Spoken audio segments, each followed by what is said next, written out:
Introducción. Hola, te queremos presentar a este gran equipo de trabajo que se encuentra formado por profesionales de la salud, que, como tú, han decidido aportar su conocimiento y talento para abordar integralmente el problema que representa la obesidad en nuestro país.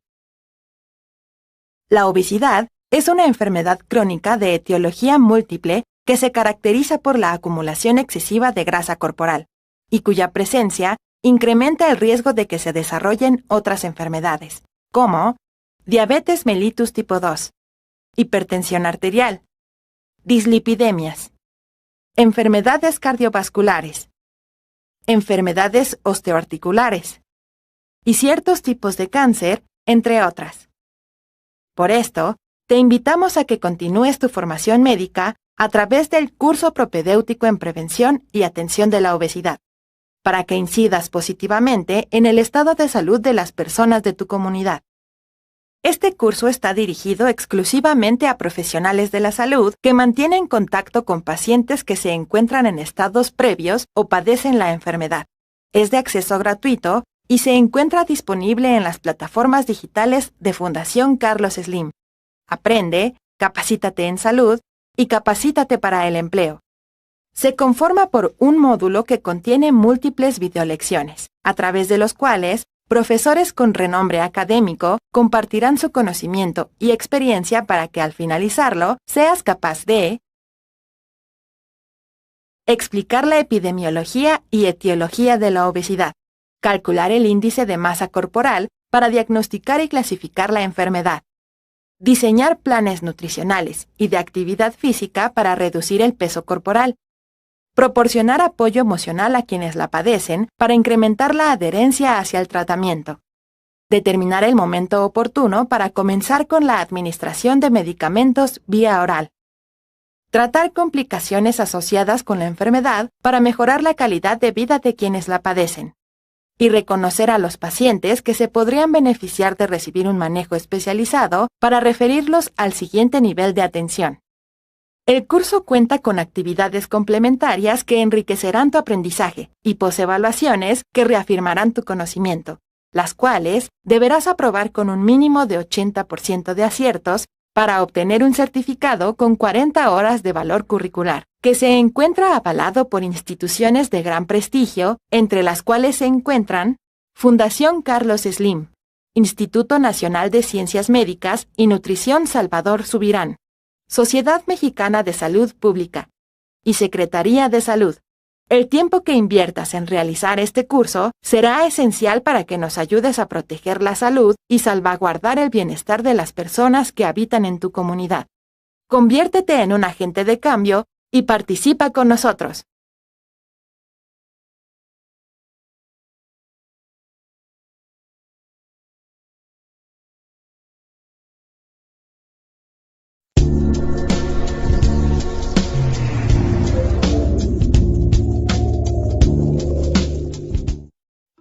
¿La grasa es un órgano endocrino?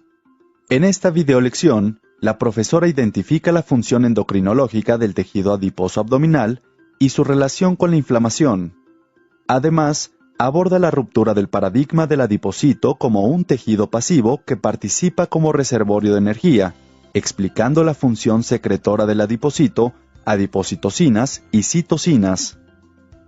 Ya nos valida la visión tradicional sobre el adipocito como un tejido pasivo que participa como un reservorio de energía.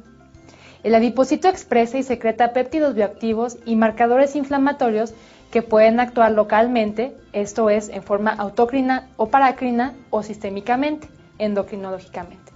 Se conocen actualmente 3 tipos de grasa, blanca, parda y beige, y ahora se conoce que tienen diferentes funciones entre ellas.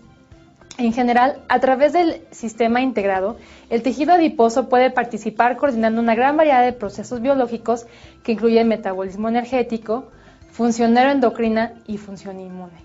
La importancia de la función endocrina del adipocito se puede enfatizar a través de las consecuencias metabólicas del exceso. El exceso de tejido adiposo, que se encuentra particularmente en obesidad, particularmente en el tejido visceral, se asocia a un exceso de ácidos grasos libres, así como lípidos intracelulares. Existe una mayor producción de adipocinas como leptina, apelina, resistina, y también disminución de otras, como adiponectina. Se agrega un estado proinflamatorio que se expresa como un incremento de citocinas inflamatorias como interleucina 1, 6 y TNF-alfa. Todos estos procesos conllevan a lipotoxicidad y daño a múltiples órganos de todo el organismo, como el ojo, el cerebro, ocasionando EBC, corazón, que puede ocasionar infarto agudo al miocardio, insuficiencia cardíaca y arritmias, el hígado, ocasionando esteatosis hepática no alcohólica, páncreas, que se refleja como resistencia a la insulina, diabetes, riñón, nefropatía del obeso, pulmones, síndrome de apnea obstructiva del sueño, y todo esto aumenta la morbimortalidad del paciente. El cuerpo humano acumula grasa en dos formas, ginecoide, la cual es más común en las mujeres, y androide, más común en hombres. La forma ginecoide se identifica visualmente con el cuerpo en forma de pera, mientras que el androide se identifica con la forma de una manzana. A esta forma se asocia la grasa visceral, la cual lleva a más complicaciones metabólicas. La asociación entre la distribución de la grasa regional y las complicaciones cardiometabólicas fue sugerida tiempo atrás, inicialmente por Bach en 1947, quien encontró que la distribución androide se asociaba a diabetes, enfermedad arterial coronaria, gota y litiasis renal. En 1980, la PIDIU reportó que la proporción cintura-cadera se asociaba positivamente con la incidencia de infarto agudo al miocardio, angina, enfermedad cerebrovascular y muerte. Función secretora del adipocito, leptina. La leptina fue descubierta en 1994 por el grupo de Friedman y ha sido descrita como una hormona peptídica que contiene 167 aminoácidos y se produce casi exclusivamente en el tejido adiposo. La leptina es secretada por el adipocito y es sintetizada por el gen OP o gen de leptina, que se expresa fundamentalmente en el tejido adiposo blanco, aunque también se ha demostrado su producción en otros tejidos como el fondo del estómago, el músculo esquelético y la placenta. Además de su función para regular el apetito, es importante en la estimulación del gasto energético, en la maduración sexual, fertilidad, hematopoiesis y en la actividad del eje hipotálamo, hipófisis, gónadas. La leptina actúa como una señal adipostática negativa, frenando el apetito a través de una acción hipotalámica sobre los neuropéptidos cerebrales orexigénicos y aumentando la producción o los niveles de neuropéptidos que inhiben la ingesta. Por otro lado, la adiponectina es una hormona de 244 aminoácidos. Es la más secretada por el adipocito. Sus propiedades son antiaterogénicas, antiinflamatorias e insulinosensibilizantes. Reduce la producción hepática de glucosa, estimula la oxidación de ácidos grasos y disminuye el riesgo de hipertensión y diabetes. Citoquinas. Las citoquinas son polipéptidos solubles en agua que se cree que eran producidas únicamente por las células del sistema inmune, donde tienen efectos de citólisis, quimiotaxis y estimulación del sistema inmune. Actualmente se sabe que las citoquinas también se producen en diversos tejidos, incluyendo el tejido adiposo, donde tienen un papel importante en el metabolismo de la glucosa y de los lípidos. Participan en la regulación del balance energético del organismo y se ha sugerido una asociación paracrina o autocrina en el propio tejido. Resistina. La resistina es una molécula de 114 aminoácidos y se ha descrito una acción parácrina junto al factor de necrosis tumoral alfa, atenuando los efectos anabólicos de la insulina. Vinfastina. Vinfastina fue identificada por Fukuhara. Se expresa más en la grasa visceral. Estimula la utilización de glucosa por los adipocitos y células musculares y suprime la liberación de glucosa por los hepatocitos. Su expresión está regulada en la inflamación y sepsis. Adipsina. La adipsina es una proteasa sérica que no es más que el complemento de. Es una enzima iniciadora y limitadora de la vía alternativa del complemento. Es producida por el tejido adiposo. Y la encontramos elevada en la obesidad con un sistema regulatorio dependiente del incremento de la insulina y los glucocorticoides. El inhibidor del activador de plasminógeno es una proteína sintetizada principalmente en el hepatocito y las células endoteliales y en menor cantidad en el adipocito. Impide el paso de plasminógeno a plasmina. Su concentración en plasma correlaciona con el tejido adiposo visceral. Está incrementada en la obesidad, correlaciona con insulinemia, hipertrigliceridemia y el índice de masa corporal. produce un desequilibrio hacia un estado procoagulante, incrementando el riesgo cardiovascular. Asimismo, el tejido adiposo expresa receptores para múltiples hormonas, citocinas y catecolaminas. Por ejemplo, dentro de los receptores de hormonas endocrinas tradicionales se encuentra el receptor de insulina, el receptor de glucagón, receptor de hormona de crecimiento, de TSH, gastrina, GLP-1. También hay receptores nucleares como el receptor de glucocorticoides, de vitamina D, de hormonas tiroideas, de estrógenos, receptores de citocinas y receptores de catecolaminas. Como conclusión, hay mensajes que es importante recapitular. El adipocito es un órgano endocrino en donde el exceso de ácidos grasos, la secreción de adipocitocinas y citocinas inducen lipotoxicidad en múltiples órganos. La obesidad androide se asocia a mayor riesgo cardiovascular. El adipocito es capaz de desencadenar una respuesta inmunológica a muchos niveles. Un ejemplo es la polarización de macrófagos. Así, el tejido adiposo, además de reservar energía en forma de grasa, también es un órgano endocrino que produce múltiples citocinas que intervienen en el metabolismo energético, inflamatorio, proaterogénico y trombótico.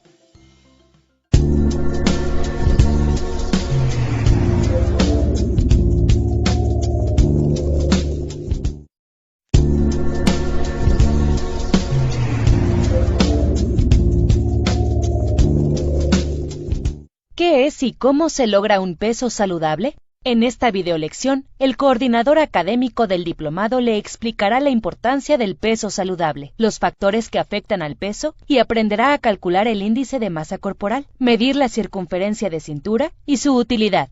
También cómo calcular los requerimientos calóricos diarios de sus pacientes de forma sencilla.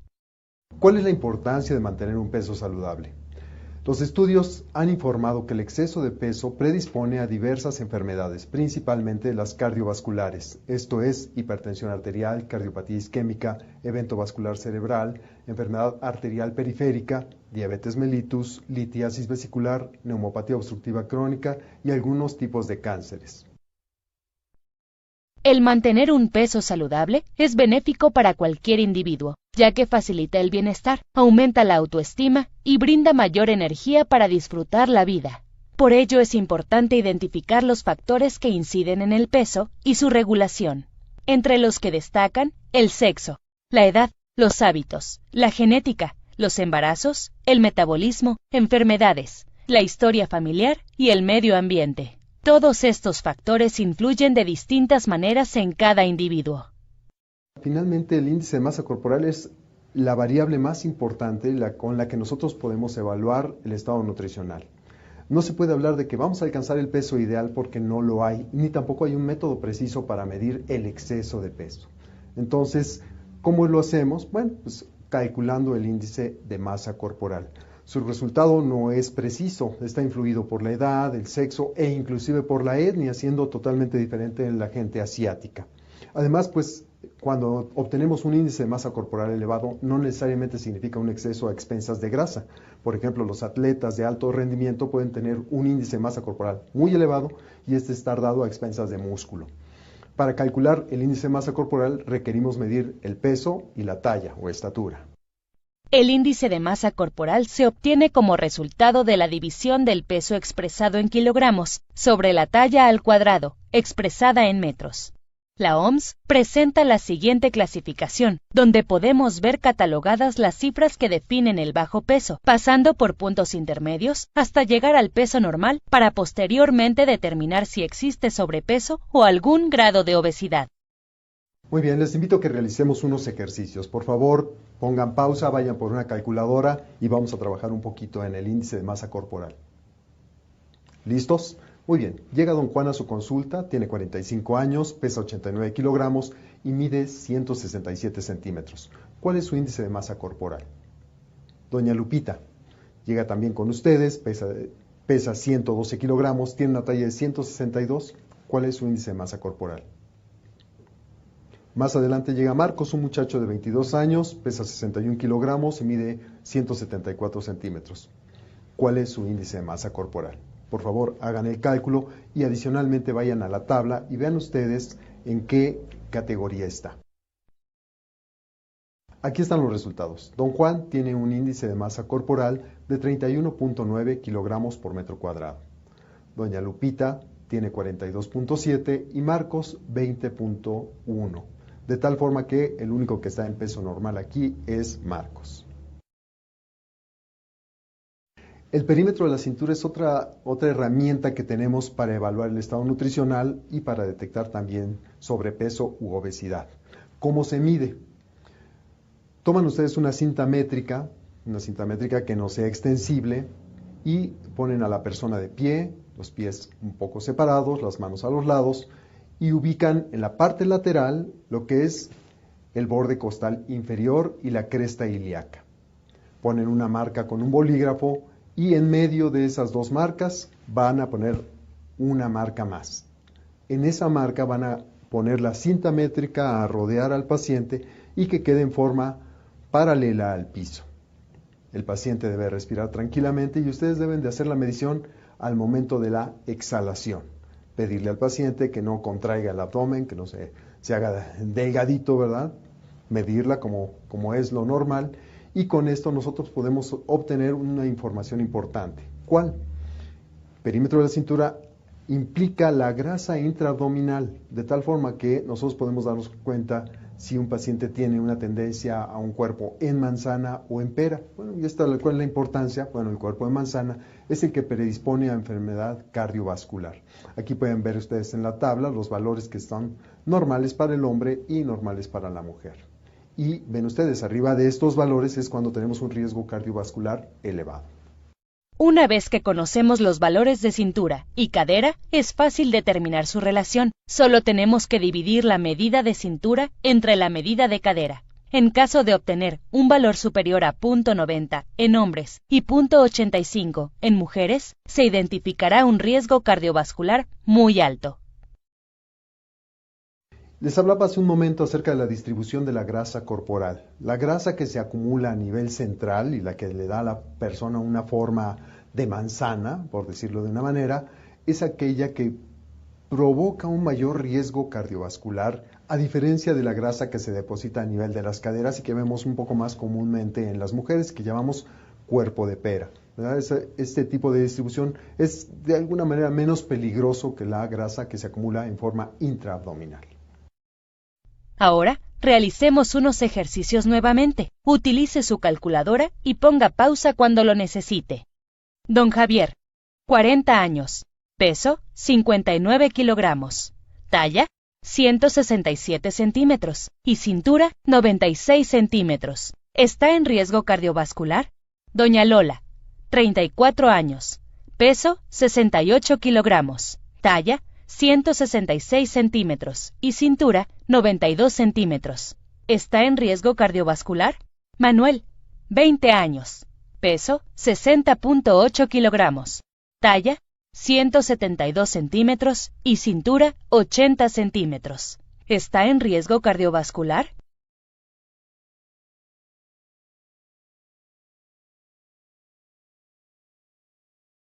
Ante el riesgo cardiovascular por un peso poco saludable, surge una interrogante. ¿Cómo mantenemos un peso saludable? La respuesta es sencilla, con la combinación de dieta y actividad física.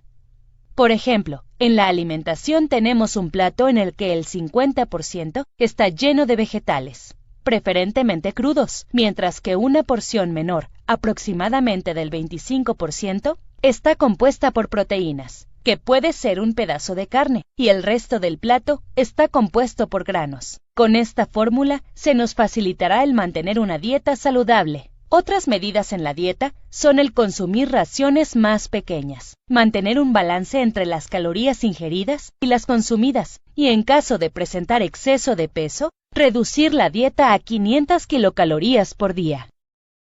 ¿Qué hay con respecto a la actividad física? Si ya le dedicamos el tiempo a la actividad física, hay que aumentarle. Esto es, si le dedicamos 10 minutos 3 veces a la semana, pues subirle a 20, 4 veces a la semana, o 30, 4 veces a la semana, 5 veces a la semana. Reducir el tiempo que estemos sentados o de pie.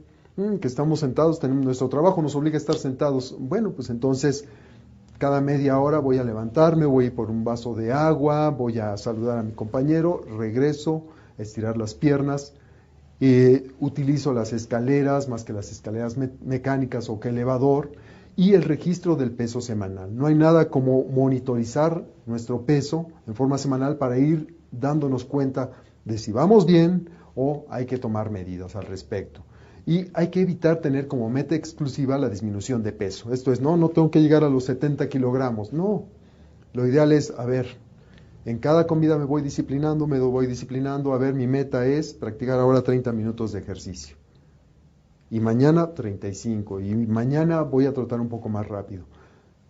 Plantearse metas relacionadas con lo que nos va a llevar después a lo que es el peso. Para mantener un peso saludable, debe conocer los requerimientos calóricos diarios de su paciente. Para ello, puede auxiliarse de esta sencilla tabla que le muestra los posibles niveles de actividad de su paciente, y después puede consultar en la segunda tabla cuáles son sus requerimientos diarios. Por supuesto que los nutriólogos tienen herramientas más finas que pueden determinar con precisión los requerimientos y cómo satisfacerlos. Si cuenta con uno en su equipo, es afortunado. Aprovéchelo. ¿Y el peso deseable? ¿Cómo se calcula? 1. Determine el índice de masa corporal ideal para el paciente, entre 18.50 y 24.99 kilogramos sobre metros al cuadrado. 2. Eleve su talla en metros al cuadrado, esto es, multiplicar la talla por sí misma. 3. Multiplique la talla al cuadrado por el índice de masa corporal ideal. 4. Ese es el peso deseable. Ejemplo. Doña Lupita, de 61 años. Peso, 112 kilogramos. Talla, 162 centímetros. Índice de masa corporal, 42.7 kilogramos sobre metro cuadrado. 1. Índice de masa corporal ideal, igual a 24.5 kilogramos sobre metro cuadrado. 2. 1.62 por 1.62, igual a 2.6244 metros cuadrados. 3. Índice de masa corporal deseable, igual a 2.6244 por 24.5. 4. Índice de masa corporal deseable, 64.3 kilogramos. Recapitulemos lo visto en la videolección.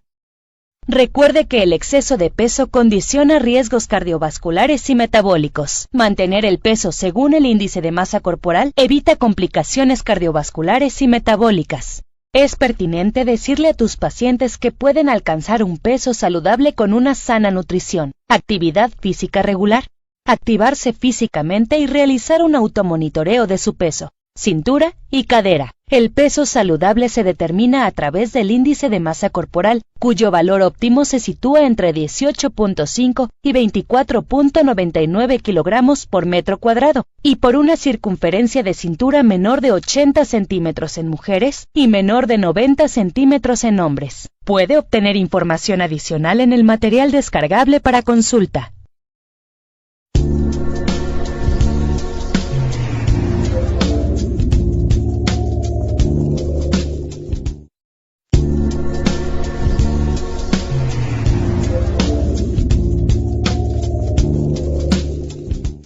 Preobesidad.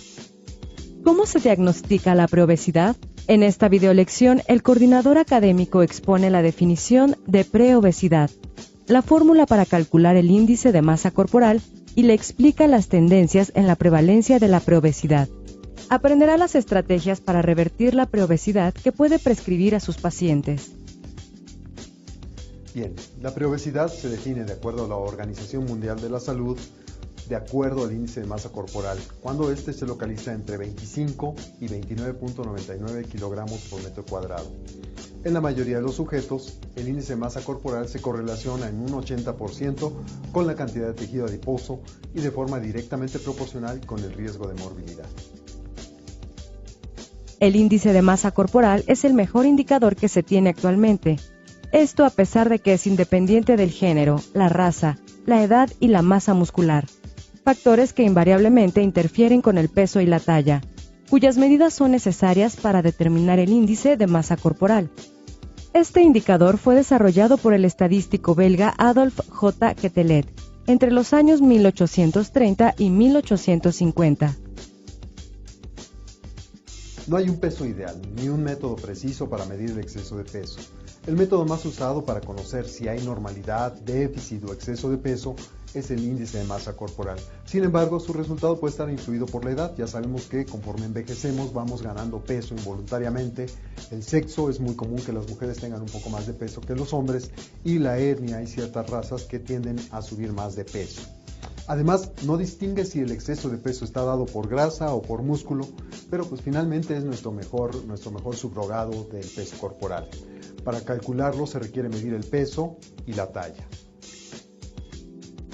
Es importante mencionar que si hay índice de masa corporal elevado y hay la duda si es a expensas de grasa o músculo, la medición de la circunferencia de cintura puede aclararlo. Los valores normales son en mujeres menos de 80 centímetros y en hombres menos de 90 centímetros. ¿Cómo se hace? Y esto es muy importante. La persona debe estar de pie, los talones juntos, los pies separados en alrededor de 60 grados, y debe de contraer los glúteos, pegar la espalda hacia atrás, lo mismo que la cabeza, y la mirada estar al frente. Debe de estar en el plano horizontal de Frankfurt. ¿Qué es esto? A nivel del orificio auditivo, en la órbita deben de estar en un plano paralelo con el piso.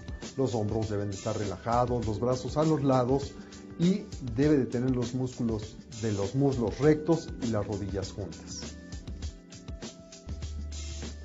Por otro lado, con respecto al peso, la báscula es muy importante que esté horizontal, que esté fija, y la persona igualmente con la menor cantidad de ropa que se pueda, sin zapatos, y debe de estar con los brazos relajados a los lados.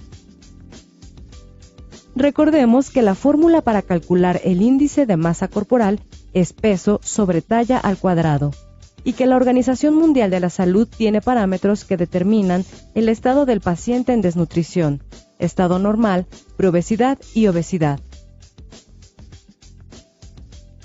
Vamos a hacer un ejercicio. Ven ustedes la ilustración. ¿Qué ven ustedes que está mal en esta medición de la talla?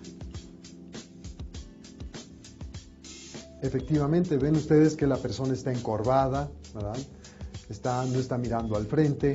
Debemos de corregir todos esos pequeños errores porque nos pueden dar información alterada que nos haga calcular un índice de masa corporal equivocado. Es momento de realizar unos ejercicios de medición de índice de masa corporal. Por favor, ponga el video en pausa y retome la lección cuando tenga una calculadora en sus manos. Estos son otros ejercicios. Don Jaime llega a su consultorio, 40 años, pesa 78 kilogramos, mide 162 centímetros. ¿Es preobeso? Hay que calcular el índice de masa corporal. Utilicen por favor su calculadora, pongan pausa. Doña Lola, 34 años, pesa 92 kilogramos, mide 165 centímetros. ¿Es preobesa? Y finalmente llega Manuel, un muchacho de 20 años, pesa 71 kilogramos, mide 1,70 m. ¿Cuál es su índice de masa corporal? ¿Es preobeso?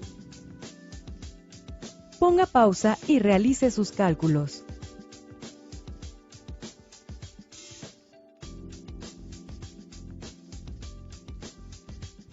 Aquí ven ustedes los resultados. En el caso de Don Jaime, 29.7, ¿sí? Está dentro del intervalo que es de 25 a 29.99, sí es preobeso. En el caso de Doña Lola, 33.8, no es preobesa, ella ya está dentro de lo que es obesidad. Y finalmente Manuel, 24.5, no es preobeso, él está dentro del intervalo de normalidad. ¿Cómo estamos en México con respecto a preobesidad? Aquí ven ustedes en diferentes colores las diferentes encuestas nacionales de salud que han habido en el 88, en el 99, en el 2006 y en el 2012. Ahí pueden ver la prevalencia en niños menores de 5 años, cómo se ha mantenido en alza desde 7.8 en 1988 hasta 9.7. Esto es, cada vez los niños son un poco más preobesos. Por otro lado, también notamos un incremento en la preobesidad y obesidad en niños con rango de edad entre los 5 y 11 años. la gráfica nos presenta los resultados de 3 encuestas. Este incremento no solo se debe a las bebidas endulzadas, sino en gran medida a la falta de ejercicio, traducida por el gran número de horas frente a una pantalla. Mientras que esta otra gráfica nos muestra la misma tendencia en adolescentes. ¿Y cómo andamos los adultos? Veamos la siguiente gráfica. Está en azul los hombres, están en rojo las mujeres, y vean también, y este es datos del 2012, vean ustedes que también la tendencia es franca hacia el incremento, sobre todo en los hombres con respecto a al sobrepeso y en las mujeres a la obesidad, una gráfica que no presentamos en este momento. Las estrategias recomendadas para pasar de sobrepeso a peso normal son: fijar metas realistas, reducir de 15 a 10% el peso en 6 meses, seguir un plan nutricional, reducir 500 calorías a la ingesta diaria, comer menos grasas y azúcares, eliminar refrescos, jugos y aguas frescas, comer más frutas, vegetales, semillas y nueces, reducir el tamaño de las porciones, cambiar la composición de las mismas, balancear la energía, ingerir menos, gastar más, practicar actividad física, 30 minutos o más diarios durante más de 3 días a la semana e ir aumentando. Reconocer los comportamientos asociados con la mala alimentación, cambiar las condiciones y el medio.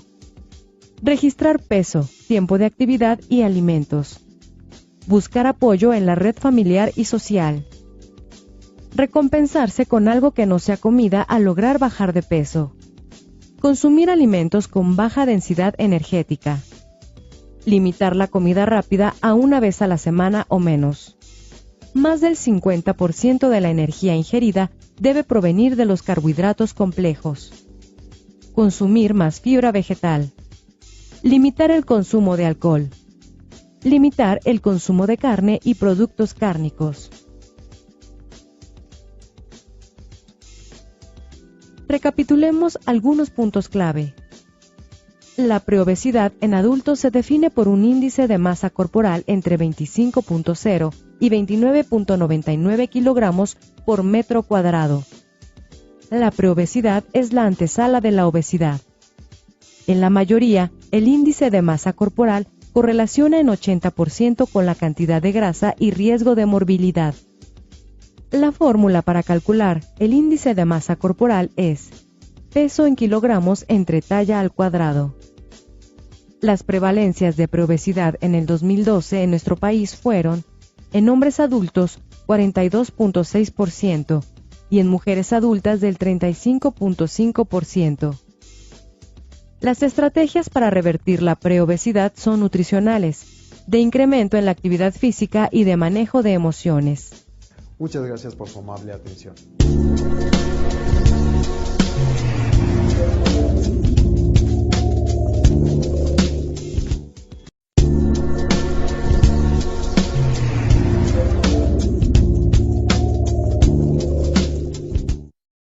¿Cómo se diagnostica y clasifica la obesidad? En esta videolección, el coordinador académico expone la definición de obesidad, describe la prevalencia de obesidad en México y explica cómo diagnosticarla y clasificarla.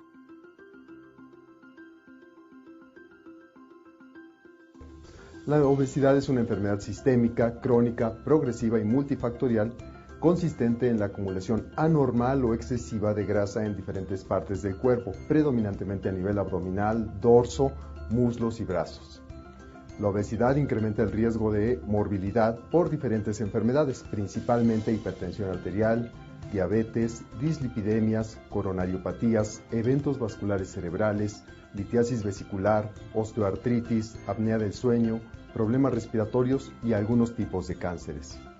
La obesidad también se asocia con un mayor riesgo de mortalidad cardiovascular y mortalidad por todas las causas. Otros son el estilo de vida, la inactividad física, que es la número 1 de todas las que les voy a mencionar, la ausencia de práctica deportiva, ausencia de ejercicio, la presencia de tabaquismo, ausencia de cuidado dental, falta de revisiones médicas periódicas y la depresión. Dentro del concepto dieta tenemos el número de comidas diarias realizadas, el número de veces a la semana de comidas en restaurantes, el grado de ingesta de sal y la necesidad de programas especiales de nutrición, así como el tipo de nutrición. La herencia tiene un papel importante en este sentido, con respecto al número de hermanos obesos, familiares obesos y obesidad en los padres. El contexto de la obesidad nos da cifras importantes. En el mundo existen 1.7 millones de obesos, mientras que en México la población aumenta de peso en zonas urbanas y rurales sin distinción de edad o género. La prevalencia de obesidad en México se encuentra entre los más rápidos en el mundo. Vamos a la saga de Norteamérica. Sin embargo, desde 1992 a la fecha, la tendencia ha sido cada vez mayor del crecimiento de obesidad en México. Unos estudios que se han realizado a nivel mundial han documentado que la obesidad en Norteamérica, por ejemplo, es 35.3, mientras que México es de 32.4. Datos investigados, no autorreportados. Y por otro lado, ¿cómo vamos con respecto a géneros? Norteamérica en hombres 33.9%, en México 26.8%, mujeres en Norteamérica 36.6% y en México 37.5%. Esto es, México tiene más mujeres obesas que Norteamérica. ¿Qué hay con respecto a la obesidad? En la encuesta ENSA del 2000 se reportaba 19.4%, que pasó al 2006 a 24.2%, y en esta última, 2012, 26.8%. Esto es, la tendencia es creciente. Con respecto a la prevalencia por género, en México las mujeres encabezan los porcentajes como lo muestra la gráfica. ¿Dónde están los grupos de mayor porcentaje? Nosotros vemos en la encuesta del 2012 que de 30 a 50 años los hombres tienen un porcentaje más elevado, del 31 al 34%, mientras que en las mujeres es un poco más adelante en la edad. Del 40 a 60 años se presenta pero un porcentaje más alto, 46 a casi 48%. Esto es, una de cada dos mujeres entre 40 y 50 años es obesa. La escolaridad también influye. En hombres, en ambas encuestas, la escolaridad alta mostró un aumento en la tasa de obesidad, mientras que en las mujeres el caso fue contrario, siendo la escolaridad media la que cuenta con la tasa más alta de obesidad.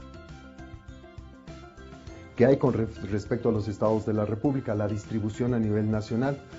Los estados que tienen mayor porcentaje de obesos son Veracruz, Jalisco, Chihuahua, Sinaloa, Tlaxcala, Aguascalientes, el Distrito Federal. En fin, vemos que es donde se concentra también la riqueza del país. Y ahí es donde encontramos los pacientes más obesos, con un índice de masa corporal mayor a 40 kilogramos por metro cuadrado de superficie corporal. Respecto a la medición del perímetro de cintura, la encuesta en Sanud nos mostró que entre los rangos de edad de 50 a 70 años es donde el perímetro de cintura es mayor en la población mexicana. Para realizar el diagnóstico de obesidad, se debe determinar el índice de masa corporal de nuestros pacientes, con la fórmula que ya conocemos. Peso en kilogramos sobre talla al cuadrado expresada en metros.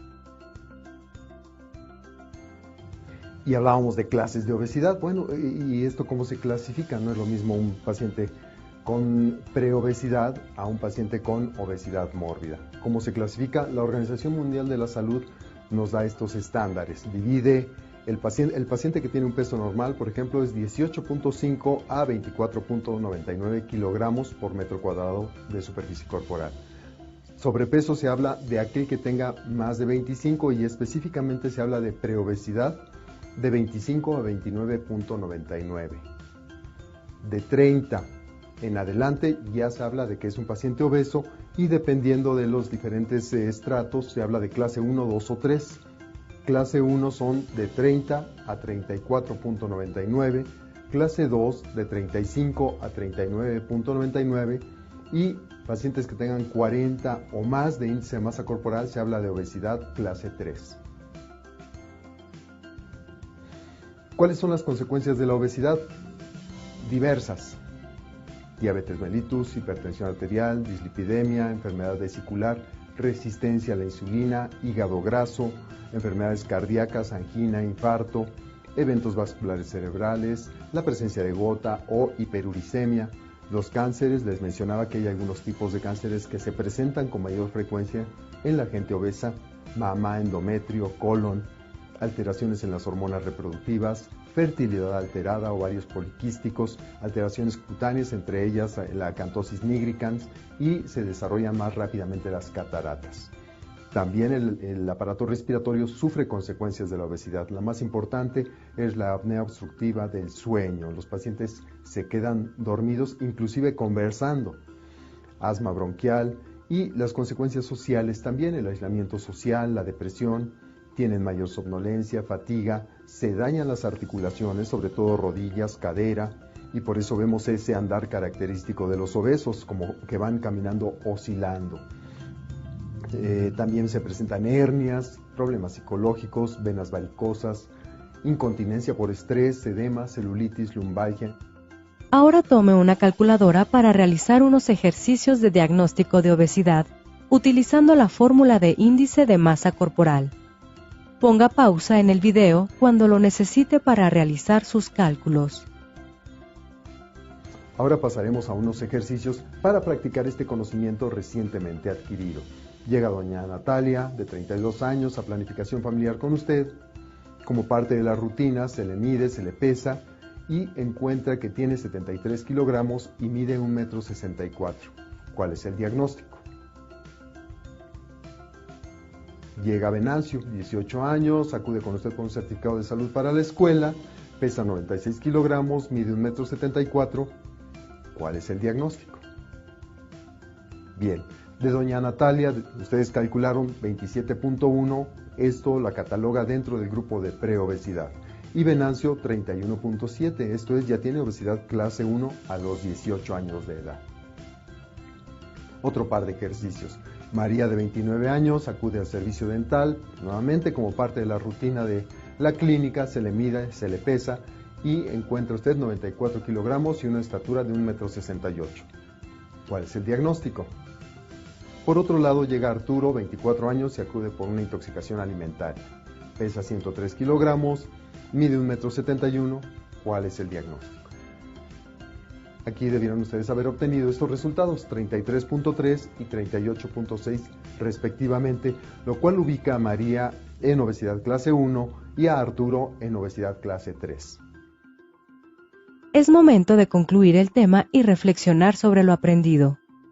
La obesidad es una enfermedad sistémica, crónica, progresiva y multifactorial, consistente en la acumulación anormal o excesiva de grasa.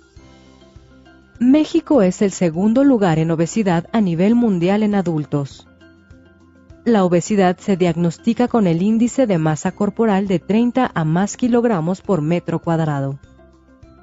La fórmula es peso entre talla al cuadrado. La obesidad tiene una prevalencia en México al 2012 de 26.8%.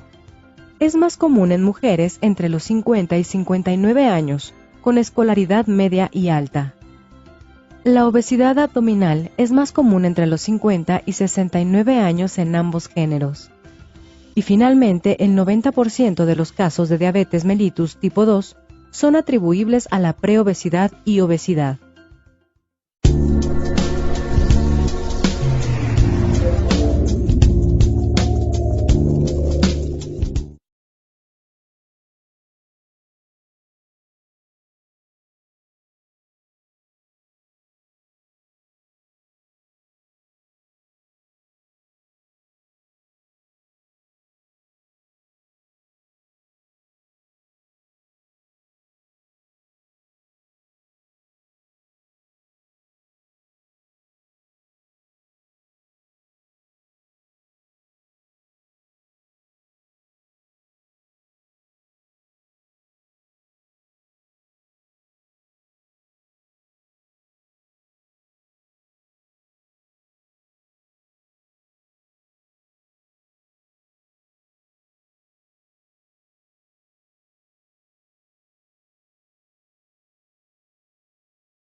¿Cómo se diseña un plan nutricional en obesidad y síndrome metabólico?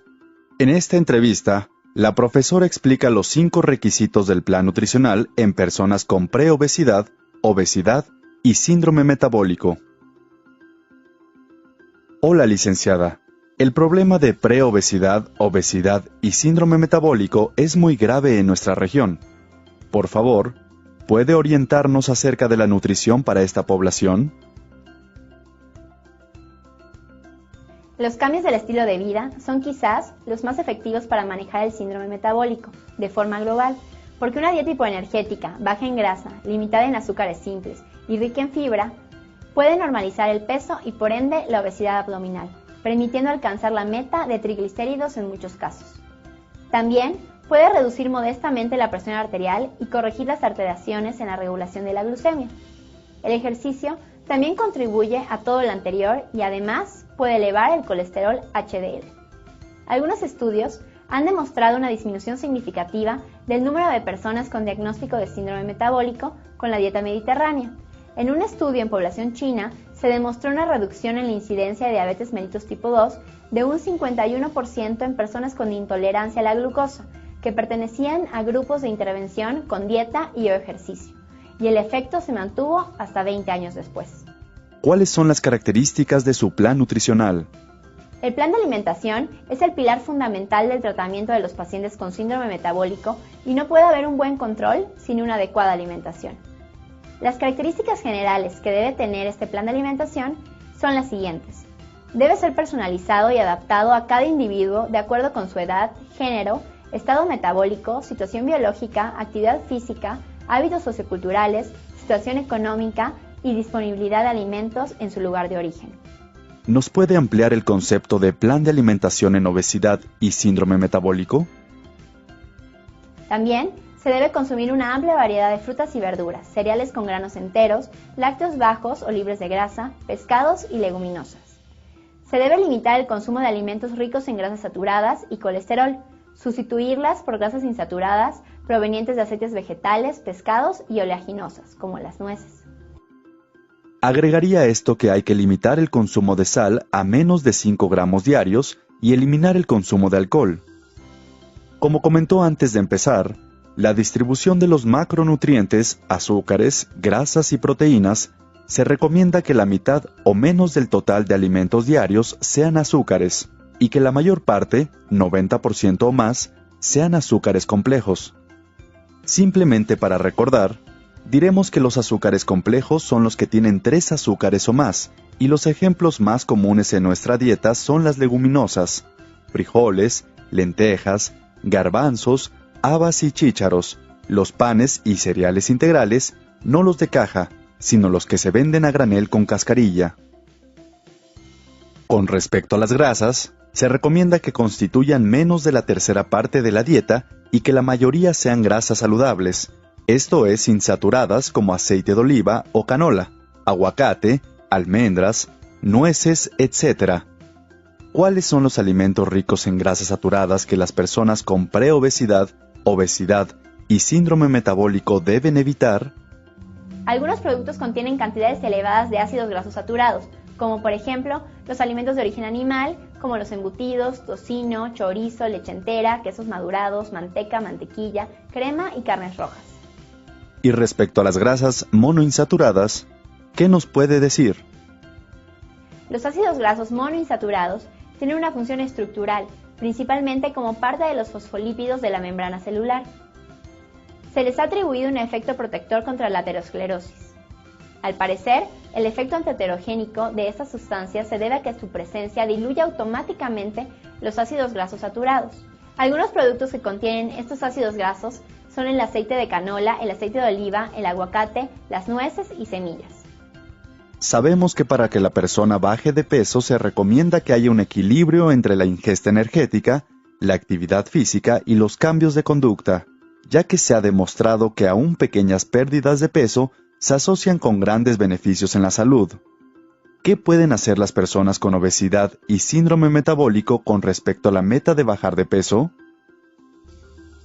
En cuanto a la meta de reducir la obesidad abdominal, se deberá reducir entre el 7 y 10% del peso durante el primer año de tratamiento y continuar buscando alcanzar un índice de masa corporal menor a 25. Además de eliminar o reducir al máximo la ingesta de azúcares simples como los contenidos en los refrescos, dulces, chocolates y frituras, que producen grasas en las arterias. ¿Qué más puede hacer esta población para eliminar la dieta aterogénica? En cuanto a la meta de eliminar la dieta aterogénica, el objetivo sería reducir la ingestión de grasa saturada, grasas trans y colesterol. Recapitulando lo que ha dicho, recordemos que el plan nutricional para la persona con obesidad y/o síndrome metabólico tiene 5 requisitos. La mitad de la dieta diaria de carbohidratos complejos, menos de la tercera parte de la dieta diaria de proteínas, menos de la tercera parte de la dieta diaria de grasas saludables, principalmente, evitar azúcares simples, evitar grasas saturadas y trans. Muchas gracias, licenciada, por la entrevista.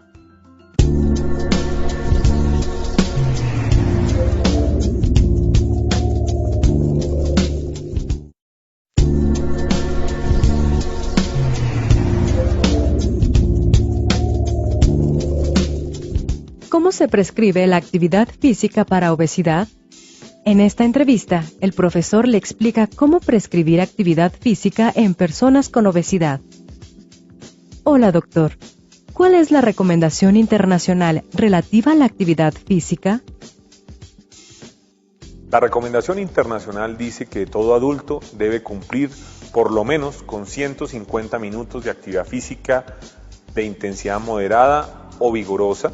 Si fuera exclusivamente vigorosa sería menos tiempo, 75 minutos, o el equivalente a su combinación. Esto quiere decir más o menos entre media y 1 hora diaria de ejercicio.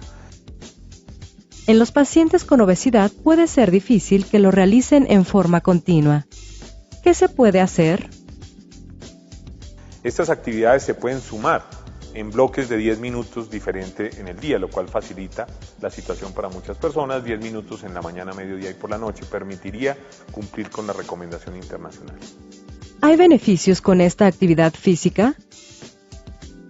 Se pueden obtener beneficios en el peso y en el contexto metabólico cuando yo hago más de 1 hora. Las personas que quieren bajar de peso deben cumplir con más de 1 hora diaria de ejercicio, lo cual es difícil al principio, pero es importante que tengamos claro la dosis terapéutica del ejercicio para lograr reducción de peso es más de 1 hora al día. En las personas con obesidad, ¿cuántos componentes debe tener una sesión de actividad física? Una sesión de ejercicio tiene 3 componentes lógicos, como la mayoría de ustedes conoce: un calentamiento, un acondicionamiento y un enfriamiento o estiramiento. Cada uno de estos debe durar por lo menos 5 o 10 minutos, de tal manera que una sesión pequeña de ejercicio podría inicialmente ser de 15 minutos, 5 de calentamiento, 5 de acondicionamiento y 5 de enfriamiento. El bloque que vamos a expandir en el tiempo es el bloque del acondicionamiento. Mantenemos los 5 o 10 minutos iniciales y finales. Ese entrenamiento o acondicionamiento puede estar dirigido especialmente a la capacidad aeróbica, a la fuerza o también a la flexibilidad, la coordinación o el equilibrio, como lo hayamos definido para cada paciente, pero siempre debe haber algún componente de fuerza y de capacidad aeróbica. Habla usted de prescripción de la actividad física. ¿Cómo es esto? Así como un medicamento como la atorvastatina, uno de los medicamentos que ha cambiado la historia de la enfermedad cardiovascular, requiere de una dosificación precisa en miligramos, qué días, a qué hora, de la advertencia de qué precauciones se deben tener y de la duración del tratamiento. La receta de ejercicio debe contener elementos como los de un medicamento, es decir, qué es lo que queremos que haga esta persona o qué hemos acordado con esta persona que es lo más conveniente. Por ejemplo, caminar, nadar, montar en bicicleta, jugar golf, jugar tenis de mesa, cualquier actividad deportiva específica. Adicionalmente, debo entrar en el detalle de la intensidad. Estos son como los miligramos de un medicamento. Yo debo garantizar que la intensidad sea moderada.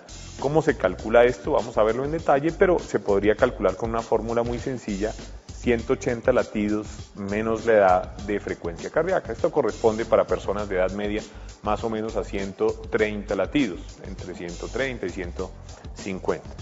La frecuencia semanal de 3 a 5 veces a la semana es la frecuencia ideal. Sin embargo, inicialmente podría ser 1 o 2 veces a la semana hasta llegar a casi todos los días a la semana. Se recomienda por lo menos un día de descanso. Y las precauciones que se deben tener ya las vimos. Se trata de un incremento gradual para prevenir lesiones y eventos cardiovasculares y debemos lograr que la gente haga ejercicio todos los días, toda la vida. Repito, con 1 o 2 días de descanso a la semana, pero el objetivo es que la actividad física se vuelva, como el baño, como la higiene de los dientes, como la comida, un hábito que está incorporado a la vida cotidiana. ¿Qué lleva una prescripción de actividad física? La prescripción en sí entonces contiene nuevamente el tipo de ejercicio, la frecuencia semanal, el tiempo de ejercicio y la intensidad. El tiempo de ejercicio se puede dar en minutos por sesión, minutos por día, minutos a la semana, horas a la semana, como nos parezca que es mejor para la comunicación con nuestro paciente. Y la intensidad, a la cual vamos a dedicar unos minutos, puede ser de baja intensidad, intermedia o alta. La estructura de una sesión la recordamos en este formato y vale la pena también siempre recordar que debemos estar reevaluando semanalmente si la intensidad es muy baja, muy alta o es adecuada.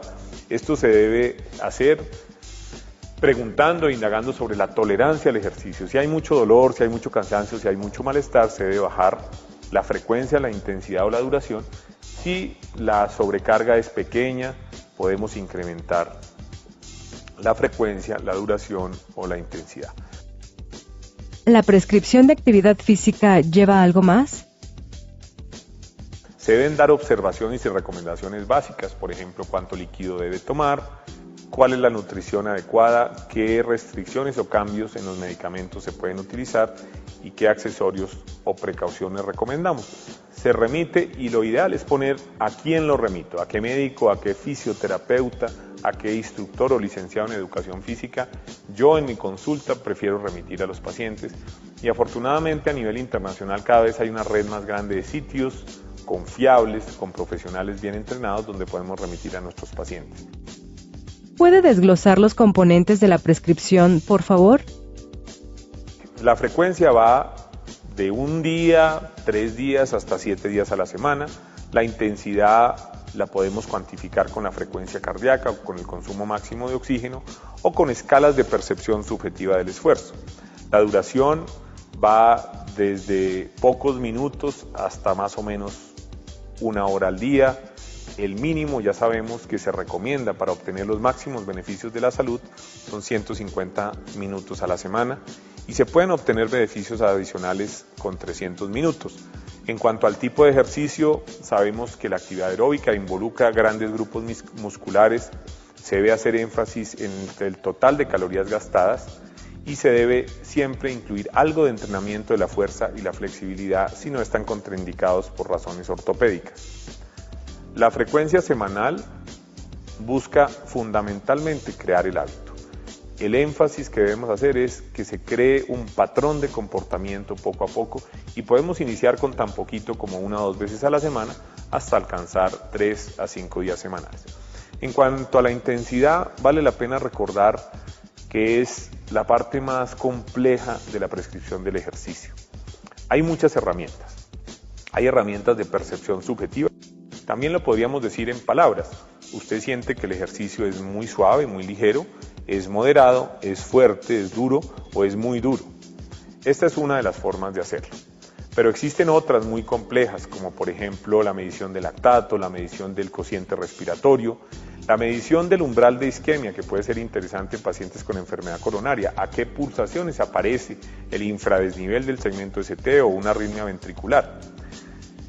Hay cosas tan sencillas como por ejemplo ver si la persona lo percibe agradable, si la persona siente ahogo, si la persona dice que puede hablar o cantar durante el ejercicio. Todas estas son herramientas para ir encontrando cuál es la mejor intensidad para la práctica del ejercicio. Ha mencionado también la frecuencia cardíaca como una herramienta de fácil uso para determinar la intensidad de la actividad física. ¿Cómo se hace? Una de las herramientas más útiles es la frecuencia cardíaca. Para ello necesitamos la monitoría de la frecuencia cardíaca, que se obtiene con instrumentos que se colocan sobre el pecho y permiten transmitir las pulsaciones directamente. Aunque estos instrumentos todavía son costosos, cada vez son más accesibles para la población general y son especialmente importantes en dos escenarios: en alto rendimiento deportivo o en personas que tienen riesgo moderado o alto, donde la dosificación de la intensidad del ejercicio debe ser objetiva y no basada únicamente en percepciones subjetivas. ¿Qué frecuencia cardíaca es aconsejable alcanzar para una persona con obesidad con bajo riesgo que quiera practicar actividad física? Se recomienda que el paciente que quiere hacer ejercicio o el individuo que quiere hacer ejercicio en una zona de menor riesgo y obtener máximo beneficio esté alrededor del 60% de su capacidad aeróbica máxima, y eso en pulsaciones quiere decir más o menos 180 menos la edad.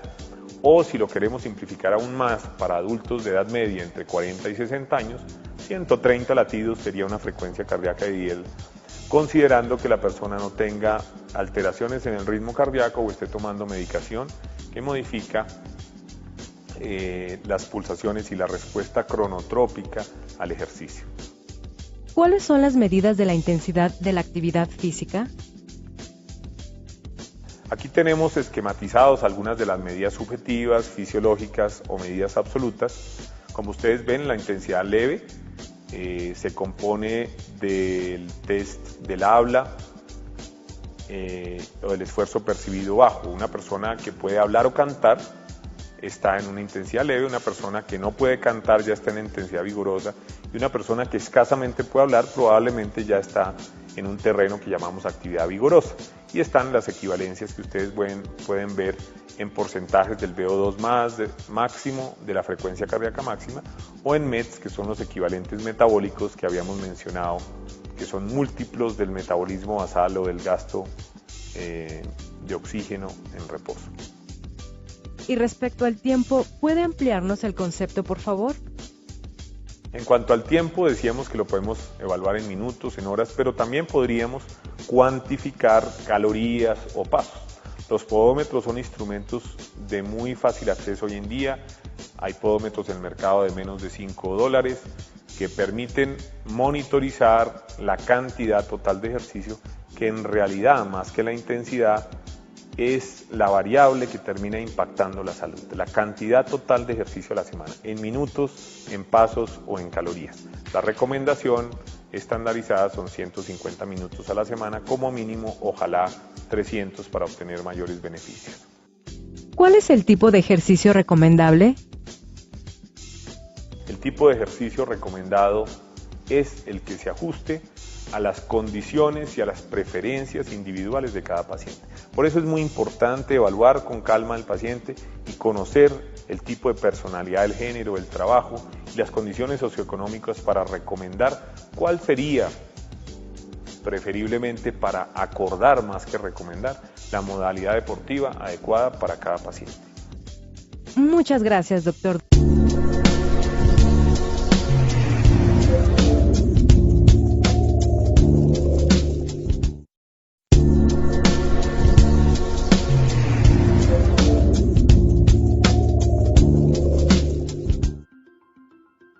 ¿Cuál es el abordaje emocional de la preobesidad y obesidad? En esta videolección, la profesora le explica los aspectos psicológicos que subyacen a la preobesidad y la obesidad. Entenderá las etapas del modelo transteórico del cambio de comportamiento y podrá aplicar un cuestionario para determinar la etapa de motivación en que se encuentra su paciente. La obesidad, además de ser un trastorno físico que puede causar múltiples complicaciones médicas y acortar la calidad y esperanza de vida de quien la sufre, también tiene consecuencias negativas a nivel psicológico. Se ha comprobado que la población infantil, juvenil y adulta con obesidad tiene una pobre imagen de sí mismas y expresan sensaciones de inferioridad y rechazo por su cuerpo. La discriminación por parte de los pares y la sociedad en general desencadenan actitudes antisociales que les conducen al aislamiento. La depresión e inactividad frecuentemente producen aumento en la ingestión de alimentos. lo que a su vez agrava o al menos perpetúa la obesidad. En la persona con obesidad, el concepto de sí mismo es muy importante, lesionando potencialmente la autoestima de cualquier persona. Suele verse acosada en su mente por sentimientos de culpa, autoagresión y un sentimiento de rendición, o sea, no creerse capaz de solucionar su problema, por lo que prefieren no hacer nada para cambiar. Por ello es importante, a través de nuestra asesoría, empatía e información, ayudarles a realizar un cambio conductual paulatino y constante que vaya pasando por diferentes procesos o metas. Para que su paciente logre el cambio de hábitos, se debe tomar en cuenta la etapa de motivación en que se encuentra. El modelo transteórico del cambio nos ayuda a identificar esa etapa de motivación y cambio en nuestros pacientes. Debe estar consciente de posibles limitaciones y barreras para el logro de adherencia terapéutica. De este modo, puede ayudar a sus pacientes en un cambio conductual permanente y paulatino. ¿Cuál es el modelo transteórico del cambio? Este modelo se basa en la premisa de que las personas atraviesan por diferentes etapas de disposición antes de realizar un cambio de comportamiento, que es la precontemplación, contemplación, determinación, acción, mantenimiento y recaída. Este modelo comprende 3 componentes que debemos tomar en cuenta para inducir motivación en los pacientes con obesidad que aún no están preparados para hacer cambios en su comportamiento. La primera etapa de cambio es la precontemplación. Aquí su paciente manifestará no tener una intención de cambiar su conducta en un futuro previsible. Esto se debe a que aún no cuentan con la información necesaria sobre su enfermedad y por ello no la reconocen, o en otros casos están desmoralizados y desconfían de su capacidad para cambiar. En este punto, su paciente puede negarse a la idea de cambio y ser agresivo ante la presión social. Las frases que escuchará en su paciente son: "No lo haré", "no estoy interesado" o "sé que no puedo hacerlo". La falta de información, habilidades o recursos ponen a sus pacientes en esta etapa.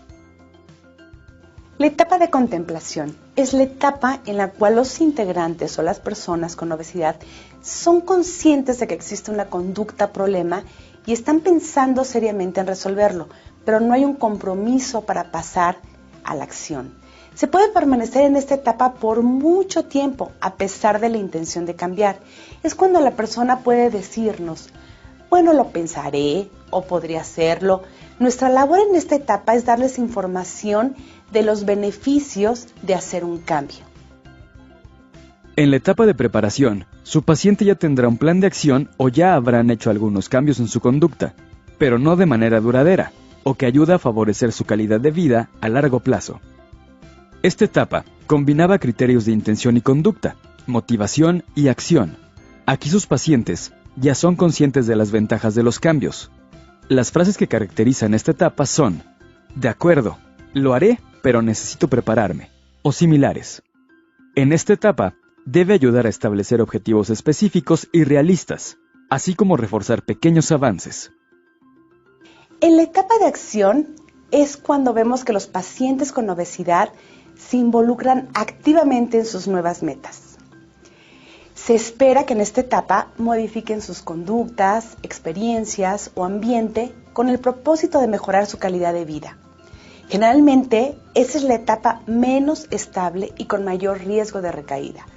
Nuestra labor como profesionales de la salud es motivarlos para que establezcan sus metas, continúen y valoren los esfuerzos. Por ejemplo, si su plan es realizar actividad física durante 30 minutos 3 veces a la semana, aquí se debe fomentar que se reúnan en un parque o en un centro de salud 3 veces por semana para llevar a cabo dicha actividad física y hacerles comprender los beneficios que están logrando en su bienestar integral. La siguiente etapa es la de mantenimiento. En ella, su paciente mantendrá el cambio por un periodo de tiempo, al menos 9 meses. Es un periodo de cambio continuo. Aquí debe trabajar para prevenir recaídas y consolidar los avances. El punto central de esta etapa es la estabilización, el manejo de metas y estrategias. Debe evaluar los objetivos logrados por su paciente, aprender de las recaídas, modificar algunas estrategias cuando sea necesario y agregar nuevas metas a largo plazo. En la etapa de recaída es cuando una persona da un paso atrás, quizá de la acción a la contemplación. Esto es muy frecuente y debe considerarse algo esperado. Nuestra labor es animar a la persona con obesidad a que piense de esa recaída como si fuese una prueba o experiencia. Siempre se aprende de la misma. De hecho, el mejor aprendizaje procede de las experiencias que no han funcionado. Un simple cuestionario de 5 preguntas de evaluación de motivación al cambio le permitirá saber en qué etapa está su paciente y con ello, qué acciones emprender más adelante. Este cuestionario lo encontrará en la sección Material descargable.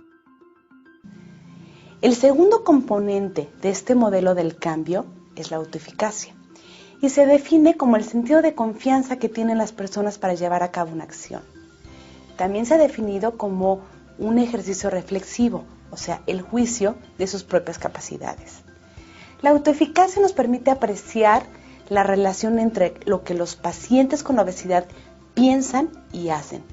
Es un mediador entre lo que conocen y el compromiso que tienen para aplicarlo. Por ejemplo, una persona puede conocer los beneficios de comer frutas y verduras crudas, pero no lo hace porque cree que es muy difícil o desagradable. En el momento de determinar la disposición de una persona para realizar un cambio, deberíamos valorar su nivel de confianza a la hora de realizar la acción. Esto se podría hacer preguntando a las personas o grupo de personas en una escala del 1 al 10, en donde 10 sería la máxima confianza y 1 la ausencia total de la misma. ¿Cuánto confiarían en que serían capaces de realizar 30 minutos de ejercicio cardiovascular diario? Cuanto mayor sea la calificación que den las personas, más probabilidades tendrán de lograr un cambio en su vida cotidiana. Fomentar la discusión de los impedimentos o las facilidades. El tercer componente es el equilibrio decisional. Se refiere al análisis en 2 fases, los pros y contras del cambio. En un inicio, su paciente manifestará que lo negativo supera a lo positivo. Gradualmente, los puntos de vista se invertirán. Para evaluar a su paciente en este punto, se recomienda pedir a su paciente que escriba un listado de razones positivas y negativas en su cambio de conducta. En todo momento, debe procurar que sus pacientes fortalezcan el equilibrio decisional. El punto es que sean conscientes de más puntos positivos que negativos. Sus mensajes deben ser esperanzadores, enfatizando la importancia del autoconocimiento y del autocontrol, y debe recordarles que la obesidad puede desembocar en otras enfermedades crónicas. Recapitulando lo aprendido, recordemos que la persona con obesidad tiene una pobre imagen de sí mismo, sentimientos de inferioridad, culpa y rendición, rechazo por su cuerpo, autoagresión, aislamiento, depresión e inactividad. El modelo transteórico del cambio tiene 3 componentes. 1. Etapas de cambio: precontemplación, contemplación, preparación, acción, mantenimiento y recaída. 2. Autoeficacia. Y 3. Equilibrio decisional. Si quiere lograr un cambio en la actitud de la persona hacia su enfermedad, es necesario entender en qué etapa de cambio está, sus demandas, expectativas, capacidad y apoyo sociofamiliar. Con esta información, puede establecer un plan de tratamiento para cambiar. También debe conocer sus características: autoconocimiento, automonitoreo de sus acciones, autoeficacia en sus logros y autoestima. Entonces, debe seguir las instrucciones. Paso 1. Determine en qué etapa del cambio está. Paso 2. Aplique la estrategia de motivación. Paso 3. Evalúe su autoeficacia del 1 al 10 y motívelo nuevamente. Paso 4. Valoren juntos pros y contras. Ayúdele a ponderar más los pros.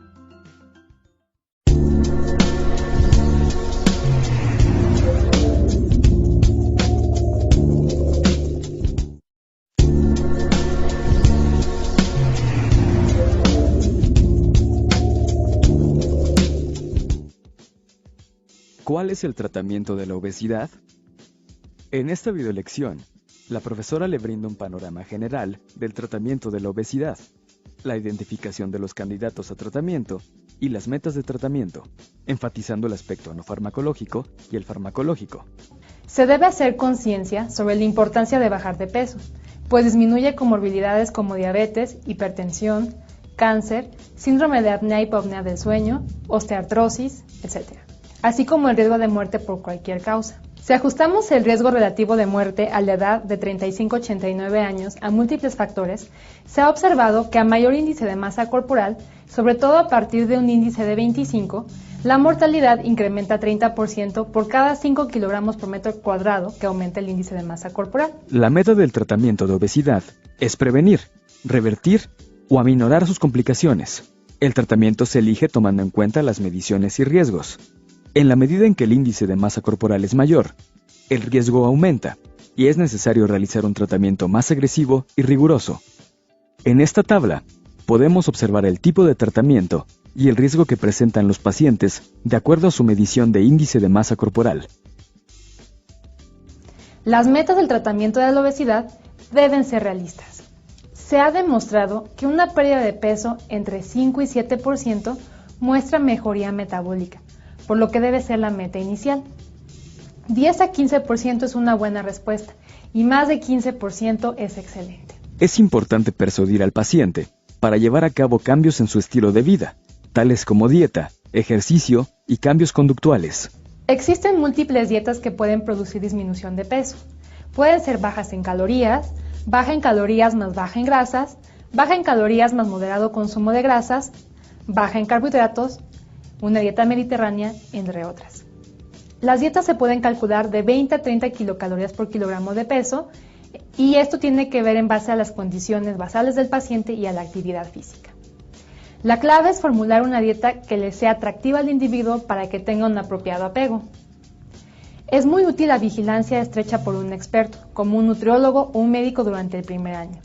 No existe adultos que consumiendo menos de 1000 calorías por día no puedan mantener peso bajo.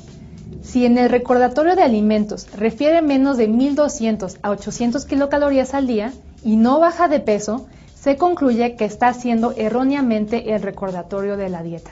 No se ha mostrado mayor disminución de peso con una dieta de 400 versus 800 kilocalorías al día, por lo que no es recomendable una menor de 800 kilocalorías. La actividad física juega un papel importante y se ha demostrado que 150 minutos a la semana de actividad física en una persona joven ayuda a prevenir el aumento de peso, mientras que en una persona adulta el tiempo es 300 minutos semanales. Y para determinar el tiempo de actividad física en pacientes con obesidad para obtener una pérdida de peso, es necesario realizar el cálculo de gasto energético basal. Posterior a ello, combinar la actividad con dieta. Los cambios conductuales incluyen los programas de motivación, la educación del paciente en el entendimiento de su enfermedad y de las complicaciones cardiovasculares, el enseñar a monitorizar y modificar el consumo de alimentos y a ejercitarse, así como controlar el ambiente que lo motiva a comer, apoyo familiar, etc. Es de gran ayuda el manejo por psicólogos, psiquiatras, así como los programas de autoayuda. La terapia farmacológica está indicada en los pacientes con un índice de masa corporal mayor de 30 o aquellos que se encuentran entre 27 y 29.9 con comorbilidades, cuando falla dieta y ejercicio. Existen múltiples controversias en su empleo, pues la eficacia y seguridad es cuestionable. La mayoría de los individuos presentan un estancamiento en su peso, con el uso crónico de los fármacos, y al suspenderlos recuperan su peso. Dentro del tratamiento farmacológico de la obesidad se encuentran los que alteran la digestión de las grasas, como el orlistat. Aunado a cambios conductuales, se asocia una pérdida de entre 8 y 10 kilogramos, con repercusión más lenta del peso perdido con el placebo. Mejora la presión arterial y el perfil de lípidos. Como efecto colateral se encuentran los borborismos, flatulencias, incontinencia fecal, esteatorrea, malabsorción de vitaminas A, D, E, K y betacarotenos, así como daño renal en los pacientes con antecedentes de litiasis por oxalatos. Para el tratamiento farmacológico, también existen los agonistas por serotonina, como la lorcacerina, que fue aprobada por la FDA, Food and Drug Administration, en el 2012, y próximamente llegará a México. Este fármaco ayuda a la pérdida de entre 3 y 4 kilos, según 3 estudios realizados, y tiene efectos benéficos en la presión arterial, el colesterol LDL, proteína C reactiva, fibrinógeno, glucosa en ayuno e insulina. Y como efectos negativos tenemos infección en vías respiratorias, nasofaringitis y mareo. Entre los fármacos simpático-miméticos tenemos a la fentermina, que es la más frecuentemente prescrita. También al dietilpropión, benzfetamina, que actúan liberando norepinefrina o inhiben su recaptura en la terminal nerviosa. La sibutramina actúa bloqueando la recaptura de norepinefrina y serotonina, pero fue retirada del mercado al igual que la fenilpropanolamina por sus serios eventos adversos. En el campo de los antidepresivos, existen algunos que incrementan el peso. Por ello, se debe elegir entre los que son neutros o los que disminuyen peso, como el bupropión. En cuanto a los antiepilépticos, se debe tener la misma consideración. Por ejemplo, el topiramato ayuda a la disminución de peso. En todos los casos, no se deben usar como agentes únicos y se deben tener en cuenta los efectos colaterales. Se ha visto que algunos medicamentos antidiabéticos tienen un efecto adicional en la disminución de peso. La metformina, aunque no se clasifica como un fármaco reductor de peso, pues para poder clasificarse así debe reducir más del 5% del peso corporal, se asocia a una reducción entre 1 y 2 kilogramos. Se ha visto que pacientes con alta adherencia, junto con dieta y ejercicio, pueden perder hasta 4.5 kilogramos. La pralnitina es una amilina, péptido secretado por las células betas pancreáticas, en conjunto con la insulina, en respuesta al estímulo de nutrientes. Ayuda a disminuir el vaciamiento gástrico y por ende ayuda a la saciedad. Exenatide y liraglutide son análogos del péptido 1 similar al glucagón, GLP-1 por sus siglas en inglés. Estas se asocian a una reducción de 2 a 7.8 kilogramos de peso. Son de gran utilidad en la reducción de peso en personas con diabetes. La reducción de peso es dosis dependiente. Hay fármacos que se encuentran en estudio, como los péptidos, que ayudan a la disminución de peso y disminución en el consumo de alimentos o incremento en la utilización de energía. Dentro de los que aún no están aprobados por la FDA, se mencionan la leptina, péptido YY, oxintomodulina y el antagonista del receptor 4, de melanocortina. Dentro de las cirugías realizadas para la obesidad, cabe mencionar la liposucción, que no se asocia a mejoría en el metabolismo. Y, por otro lado, la cirugía bariátrica, de las cuales existen muchas variedades. Bypass gástrico en Yederox, que es la cirugía estándar de oro, banda gástrica, manga gástrica, etc. Las indicaciones de la cirugía bariátrica son un índice de masa corporal mayor de 40 sin comorbilidades, un índice de masa corporal superior a 35 con al menos una o más de las siguientes comorbilidades: diabetes 2, hipertensión, hiperlipidemia, SAOS, esteatohepatitis no alcohólica, enfermedad por reflujo gastroesofágico, asma, incontinencia urinaria, artritis debilitante y mala calidad de vida. También se puede indicar en un índice de masa corporal entre 30 y 34.9 con diabetes o síndrome metabólico, aunque la evidencia es limitada. Las contraindicaciones para la cirugía bariátrica son anorexia, coagulopatía severa, abuso del alcohol o drogas, enfermedad cardíaca severa, trastornos psiquiátricos y la incapacidad de cumplir con requerimientos nutricionales y suplementación vitamínica a largo plazo. Recapitulando lo expuesto, recordemos que la reducción ponderal condiciona menor número de comorbilidades y mortalidad. El tratamiento se selecciona con base en el cálculo del riesgo. Todos los pacientes deben recibir asesoría nutricional, de actividad física y conductual. En caso de falla al tratamiento no farmacológico, se considera el farmacológico y la cirugía. El fármaco más empleado es el Orlistat. Sus características son: favorece la pérdida de 8 a 10 kilogramos, mejora la presión arterial, normaliza el perfil de lípidos.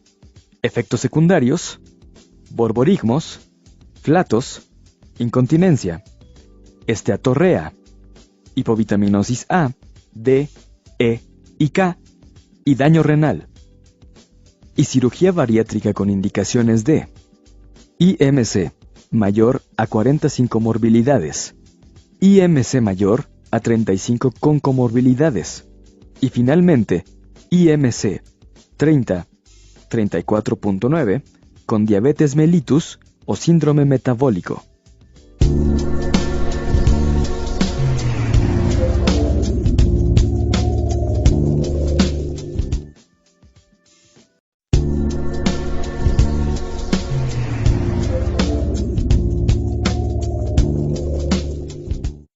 ¿Cómo se diagnostica y trata la osteoartritis en la obesidad? En esta videolección, la profesora explica la fisiopatología de la osteoartritis en el contexto de la obesidad, cómo se formula su diagnóstico y cuál es su tratamiento. La osteoartritis es la artropatía más frecuente a nivel mundial y ocurre principalmente en personas de mayor edad. Es una enfermedad degenerativa caracterizada por erosiones del cartílago articular, hipertrofia de los márgenes óseos, conocido como osteofitos, y esclerosis subcondral. El cartílago sufre cambios morfológicos en la osteoartritis, los cuales incluyen irregularidad en la superficie, grietas en el tejido y alteración en la distribución de los proteoglicanos que los forman. Estos cambios aumentan en las fases tardías hasta llegar a la ulceración del cartílago y la exposición del hueso subyacente. El daño inicial es causado por estrés mecánico sobre el cartílago, lo cual provoca la liberación de metaloproteinasas de la matriz, citocinas proinflamatorias y mediadores como óxido nítrico y prostaglandina E2. Los productos de degradación del cartílago, a su vez, estimulan la liberación de más citocinas, como la interleucina 1 beta y el factor de necrosis tumoral, por las células sinoviales y los condrocitos, lo cual perpetúa el daño articular. Hay múltiples factores de riesgo asociados al desarrollo de osteoartritis. Entre los factores de riesgo no modificables de mayor importancia están la edad, el sexo femenino, la ausencia de osteoporosis, la existencia de acromegalia, el depósito de cristales de calcio. Hay otros factores de riesgo los cuales pueden modificarse. Entre los más destacados están la obesidad, déficits propioceptivos, presencia de lesiones previas y la práctica de algunas actividades deportivas. La osteoartritis afecta típicamente las articulaciones de rodillas, cadera, mano, columna y pies. La obesidad es el factor de riesgo modificable más importante, sobre todo en el desarrollo de osteoartritis de rodilla y cadera. Al llegar un paciente con artralgia, es importante hacer un interrogatorio completo sobre las articulaciones afectadas, las características del dolor y el tiempo de evolución, la presencia de inflamación, rigidez o deformidad articular. Los síntomas más frecuentes de la osteoartritis de rodilla son el dolor la mayoría de los días en el último mes, rigidez matutina de duración menor a 30 minutos y crepitación. Es importante preguntar sobre la rigidez, sus características en el diagnóstico diferencial con artritis reumatoide. A la exploración podemos encontrar aumento del volumen óseo. Los hallazgos radiográficos más frecuentes son los osteofitos en los márgenes articulares. En la osteoartritis de cadera, los síntomas son dolor la mayoría de los días en el último mes. En los estudios paraclínicos se encuentra velocidad de sedimentación globular menor a 20. Los hallazgos radiográficos son la presencia de osteocitos femorales o acetabulares y disminución del espacio articular. El diagnóstico se integra generalmente en base a la presencia de síntomas y a los hallazgos en la exploración, pudiendo estar apoyados o no con hallazgos radiográficos. Debemos considerar el diagnóstico diferencial con artritis reumatoide, enfermedad por depósito de cristales de calcio y artritis séptica. El tratamiento debe ser multidisciplinario. Se debe iniciar al paciente con medidas generales. El tratamiento no farmacológico debe incluir rutina de ejercicio cardiovascular y de resistencia en piso o tanque de agua según las posibilidades individuales de cada paciente. La reducción de peso corporal, según un análisis del estudio Framingham, la disminución del índice de masa corporal se relaciona con disminución del riesgo de osteoartritis sintomática, esto es, con la pérdida de 2 a 4 puntos del índice de masa corporal inicial. Indicar el uso de plantillas con cuña y sujetadores patelares, uso de agentes termales y calor externo, indicación de auxiliares de la marcha. Ahora hablaremos acerca del tratamiento farmacológico. El paracetamol continúa siendo el tratamiento antiinflamatorio de primera línea, según lo recomendado por las asociaciones americanas de reumatología y la Liga Europea contra el Reumatismo. Los analgésicos antiinflamatorios no esteroideos y los inhibidores de la ciclooxigenasa 2 son fármacos también de primera línea en el control del dolor y de la inflamación. Los analgésicos antiinflamatorios no esteroideos han demostrado en numerosos metaanálisis su superioridad al paracetamol en el alivio del dolor y en la mejoría del estado funcional global, aunque el paracetamol tiene menor riesgo de desarrollar eventos adversos, por lo que este último continúa siendo el tratamiento recomendado como tratamiento de inicio.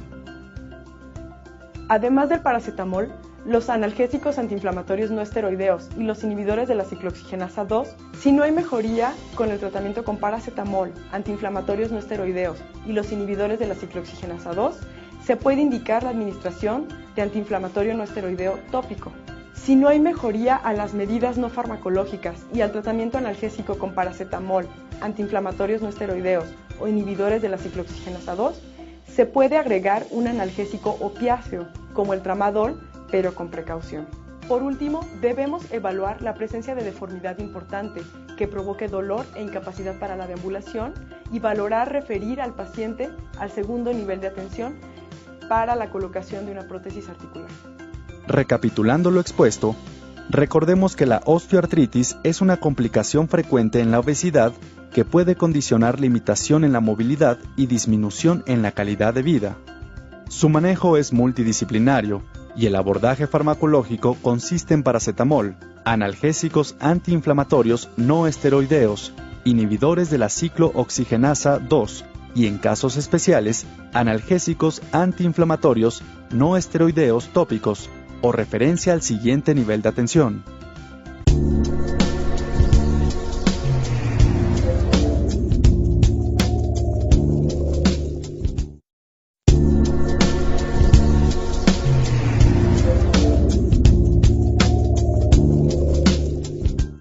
¿Cuáles son los criterios de referencia en obesidad?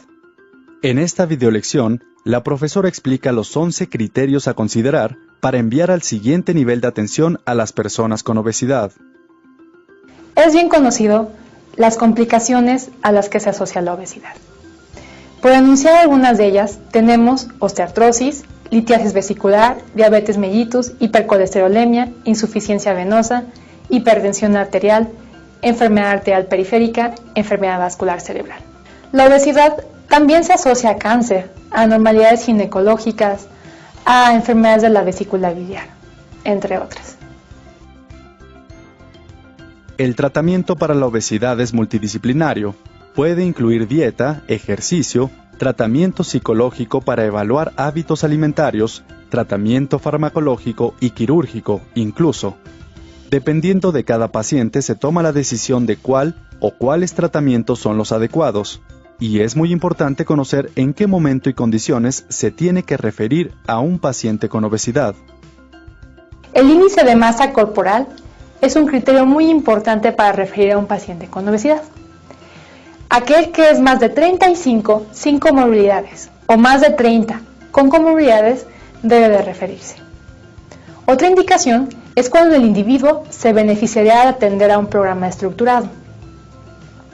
Cuando los pacientes solicitan incorporarse a un programa de pérdida de peso, cuando el patrón alimentario no está alcanzando los requerimientos nutricionales. Cuando los pacientes solicitan información específica relacionada al manejo de peso. Cuando el paciente tiene dificultad en el cambio conductual y se beneficiaría de terapia por un psicólogo o psiquiatra. Cuando el paciente no está logrando las metas de ejercicio y se beneficiaría de un programa estructurado de acondicionamiento físico. La cirugía bariátrica está indicada en casos de pacientes con índice de masa corporal mayor a 40 kilogramos por metros cuadrados sin comorbilidades, en casos mayores a 35 kilogramos por metros cuadrados con comorbilidades y que hayan fracasado al tratamiento médico y farmacológico. Por otro lado, hay que referir también con un especialista en casos de sospecha de una enfermedad endocrina, como diabetes descontrolada, síndrome de Cushing o hipotiroidismo, entre otras.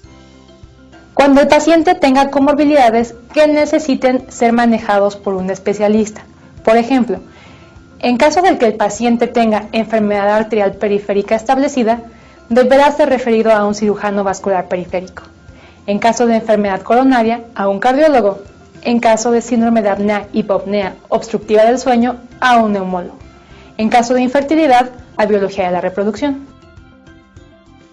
Cuando el paciente tenga trastornos de la conducta alimentaria, habrá que referirlo a una clínica de trastornos de la conducta, que incluya un equipo multidisciplinario formado por un endocrinólogo, psiquiatra y nutriólogo.